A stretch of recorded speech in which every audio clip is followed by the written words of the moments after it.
Pelatihan Dasar Calon Pegawai Negeri Sipil Formasi 2018, golongan 2 dan 3 Pemerintah Kabupaten Paniai tahun 2022, dapat dilaksanakan di SMP Negeri 1 Kabupaten Nabire, Papua.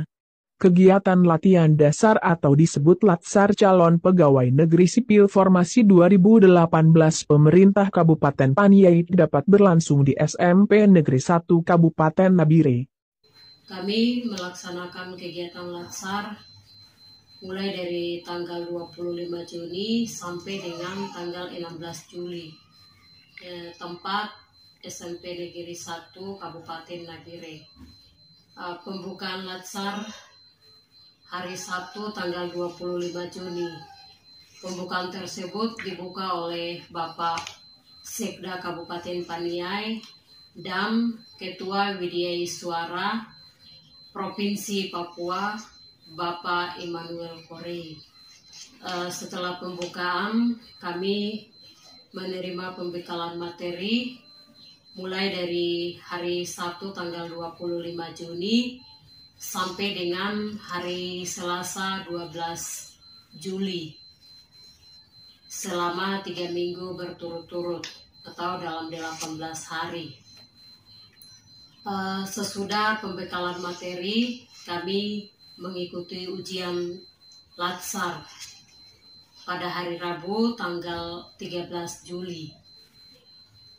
Setelah ujian tersebut, kami disuruh untuk memilih judul rancangan aktualisasi.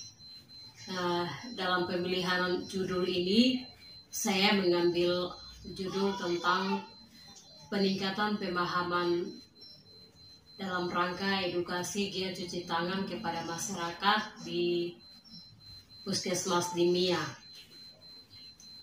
Setelah saya mengambil judul ini, saya mengikuti presentasi pada hari Jumat tanggal 15 Juli. Dan dalam presentasi ini saya menjelaskan berdasarkan masalah yang saya angkat, yaitu dalam bab 1, tujuan dan manfaat. Dalam tujuan dan manfaat ini ada 4 tahapan. Tahapan yang pertama yaitu berdasarkan masalah yang saya angkat. Tahapan yang kedua, visi misi Bupati Paniai dan Dinas Kesehatan. Tahapan yang ketiga yaitu tugas dan fungsi Kesling. Tahapan yang keempat yaitu perilaku ASN berakhlak. Itu dalam bab 1. Dalam bab 2 yaitu yang pertama masalah dan pemecahan. Dalam masalah dan pemecahan ini ada 5 tahapan. Tahapan yang pertama yaitu masalah, tahapan yang kedua yaitu penyebab masalah, tahapan yang ketiga yaitu dampak masalah, tahapan yang keempat yaitu pemecahan masalah, tahapan yang kelima kegiatan aktualisasi. Bagian yang kedua, rancangan aktualisasi. Dalam rancangan aktualisasi ini ada 7 tahapan. Tahapan yang pertama yaitu konsultasi. Tahapan yang kedua yaitu menyiapkan poster tentang 6 langkah cuci tangan. Tahapan yang ketiga melaksanakan penyuluhan kepada masyarakat. Tahapan yang keempat membagikan poster kepada masyarakat dan juga menempelkannya di puskesmas. Tahapan yang kelima yaitu dokumentasi kegiatan penyuluhan. Tahapan yang keenam laporan kegiatan aktualisasi.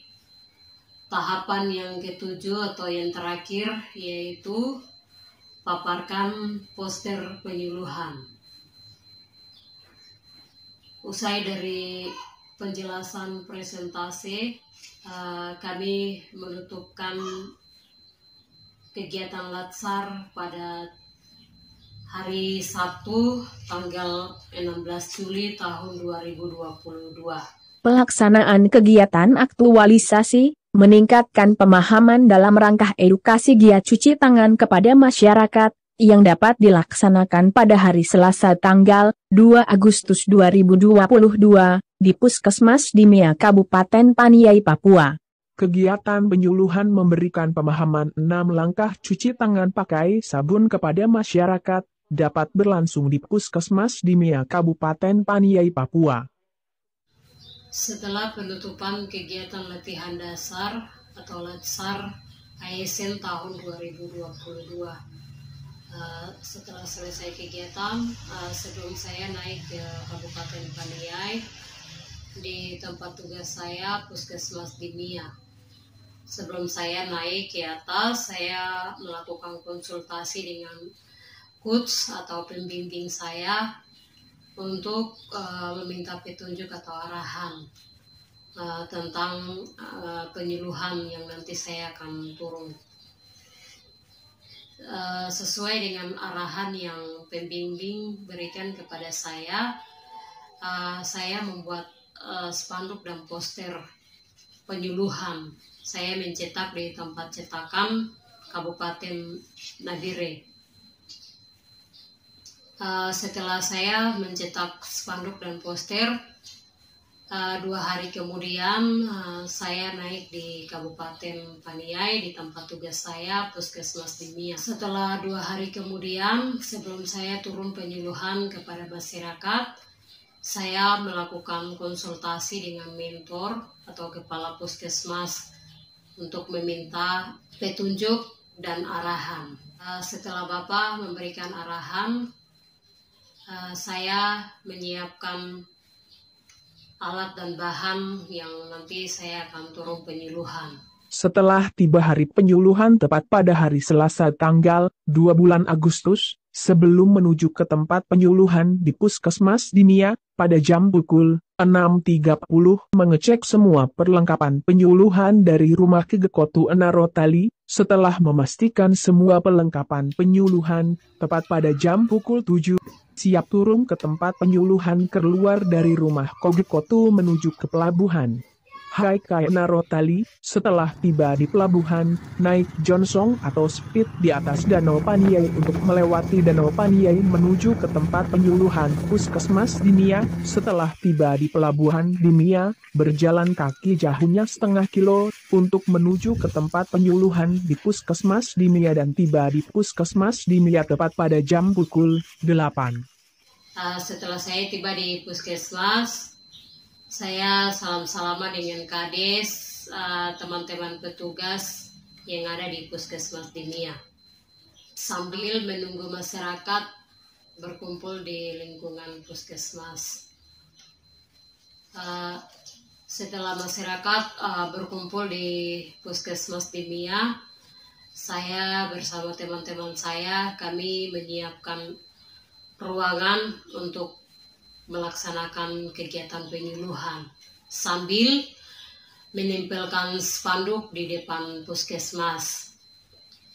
Setelah menempelkan spanduk di depan puskesmas, saya bersama teman-teman saya, kami mengarahkan masyarakat yang datang di puskesmas untuk masuk di ruangan yang sudah kami sediakan.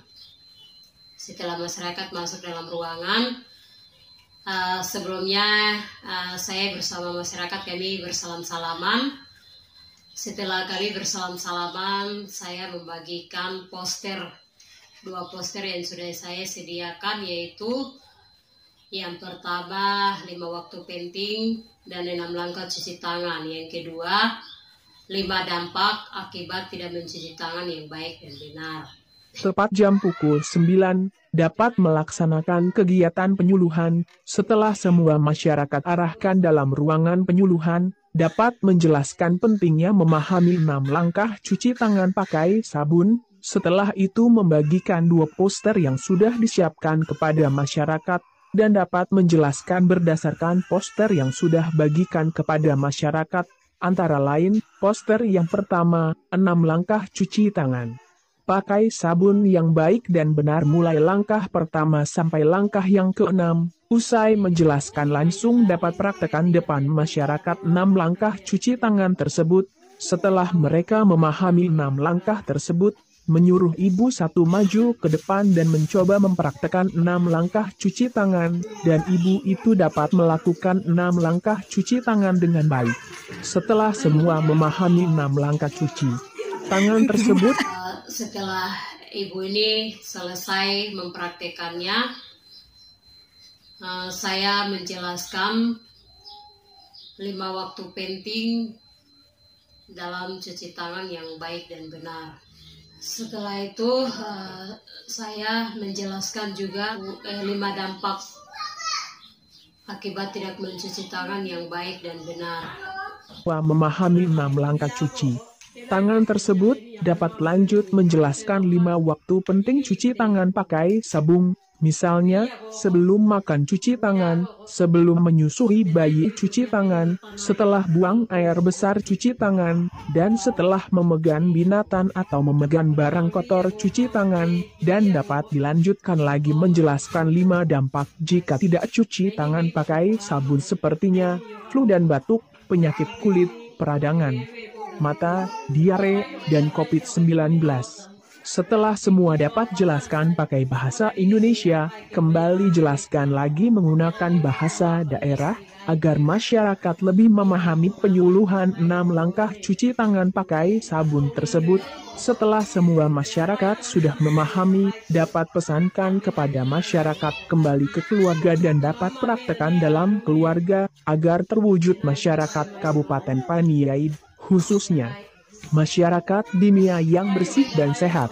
Setelah selesai penjelasan penyuluhan dapat ditutup oleh Kepala Puskesmas Dimia tepat pada jam pukul 11.30 siang. Setelah usai kegiatan penyuluhan, foto bersama di halaman Puskesmas Dimia Kabupaten Paniai. Dengan tujuan saya melaksanakan penyuluhan ini, masyarakat dapat memahami 6 langkah cuci tangan yang baik dan benar, agar masyarakat dapat mencegah sepertinya penyakit diare, penyakit kulit, radang mata, flu dan batuk, dan COVID-19. Dengan harapan terwujudnya masyarakat Kabupaten Paniai, lebih khususnya masyarakat di Kampung Dimia, yang hidup bersih dan sehat.